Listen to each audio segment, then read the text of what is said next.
Hello students, welcome back. In today's lecture, we're going to explore the internal anatomy of the kidney in great detail. Let us first draw a right kidney. The medial surface of the kidney is concave and has a slit or indentation, which receives blood vessels and nerves. This slit or indentation is the hilum. It is necessary to label the hilum now, because it will be difficult to see it after all the structures are drawn. Covering the kidney is a fibrous sac, which protects the kidney from trauma and infection. This fibrous sac is the renal capsule. Surrounding the renal capsule is a layer of fat which cushions the kidney and holds it in place. This layer of fat is the adipose capsule. Surrounding the adipose capsule is a fibrous layer of connective tissue immediately under the peritoneum, which binds the kidney to the abdominal wall. This fibrous layer is the renal fascia. Let us next explore the interior of the kidney. Before we do, we will need to remove the hilum label and cut away the top of the capsule. Shown here is a coronal section of the kidney.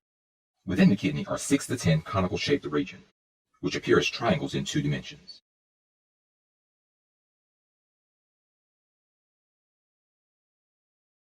These cone-shaped regions are called renal pyramids. The renal pyramids comprise the renal medulla. The region above the pyramids is called the renal cortex, and the regions between the pyramids are the renal columns. Encircled by the pyramids and the columns is a hollow region within the kidney, occupied by blood vessels, lymphatic vessels, nerves, and urine-collecting structures. This hollow space is the renal sinus. The apex of the pyramids is where urine leaves the medulla. This apex is called the renal papilla, or renal papilla. Upon exiting the papilla, the urine enters a cup-like structure.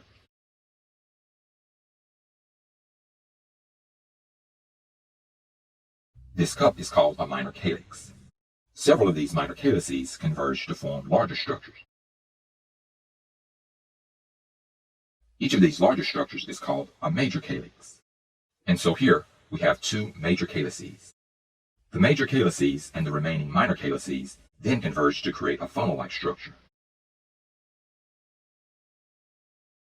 This funnel-like structure is called the renal pelvis. The renal pelvis then continues as a tube which leads to the urinary bladder. This continuation of the renal pelvis is called the ureter. Anatomists divide the kidney into compartments. Each compartment consists of a pyramid, the cortex above the pyramid, and 1/2 of the renal column on each side of the pyramid. Each compartment of the kidney is called a renal lobe. Supplying oxygenated blood to the kidney is the major artery of the urinary system. This vessel is the renal artery. Draining the deoxygenated blood of the kidney is the major vein of the urinary system. This vessel is the renal vein. These are all the structures which we will cover in this lecture. However, there are 8 additional terms I would like to discuss. The parenchyma of the kidney consists of the medulla and the cortex.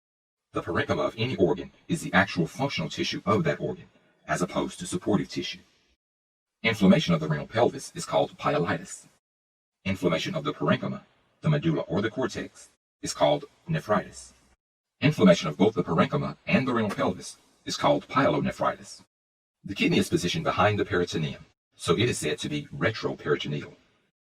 A renal calculus is a kidney stone. Renal colic is pain caused by kidney stones. Dysuria is discomfort passing urine. Let's now label all the structures we have discussed.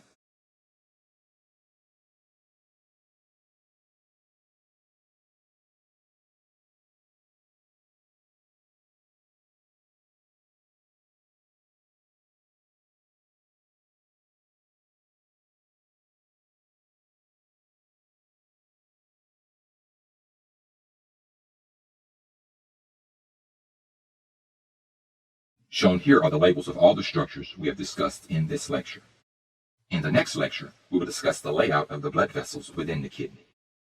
So this concludes our initial lecture on the internal anatomy of the kidney. I hope that you've learned a lot.